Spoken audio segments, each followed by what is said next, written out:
is let's go right to the source. First and foremost, using the gift of time and distance to control when, capital W, when things happen.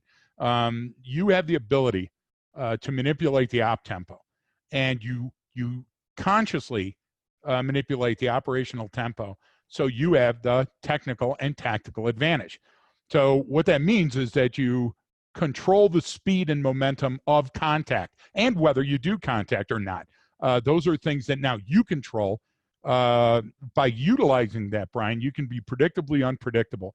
Therefore, your opponent, your enemy, your adversary, depending on what audience we're talking to on that day, they have to adjust to your pace, your time schedule when you do things. And that keeps them off balance. And it's not unlike a prize fight or martial arts, and it applies to everything, not just military. So if I was talking to kids on a playground, I'd say, look before you leap. If I was talking to EMS, I'd say, hey, listen, there's very few times when your personnel have to rush into anything. Don't be the first guy at your homicide. So tactically, it doesn't always make sense to be in a hurry. And it doesn't mean to move slowly, Brian, just to make sure. It means using time as a weapon.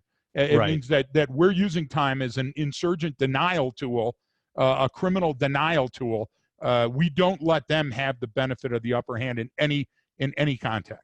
Right. And just to kind of build right on what you're saying, the word tactical is in there, but not in the sense of a military law enforcement tactical, meaning because this works in the boardroom. This works in you're interviewing someone. This works as you're in a negotiation that you go, you know what, maybe I don't want to jump on this right now. Maybe I can slow down this battle rhythm going back and forth to regain the momentum in the situation. So I'm not reacting to my opponent. And the opponent doesn't, we use that, but it could be talking to your kids, right? It doesn't have to actually be, don't think of it as opponent, someone trying to do you harm, but the person across the table from you. It might be, hey, you know what, I might let this one slide a little bit because I'm going to come up, I'm going to gain a little bit more advantage by slowing down this pace of this negotiation that I'm in, right? Or this conversation I'm having.